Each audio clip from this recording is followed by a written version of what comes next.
సత్యనారాయణుని సేవకురారమ్మా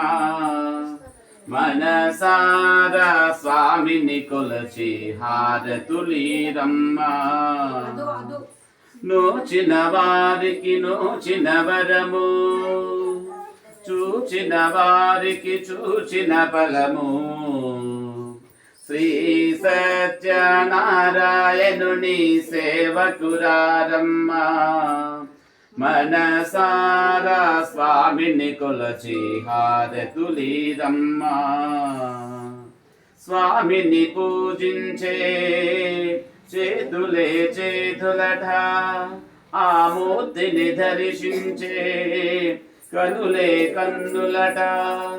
తన కథ వింటే ఎవరికైనా జన్మ ధరించునట శ్రీ సత్యనారాయణ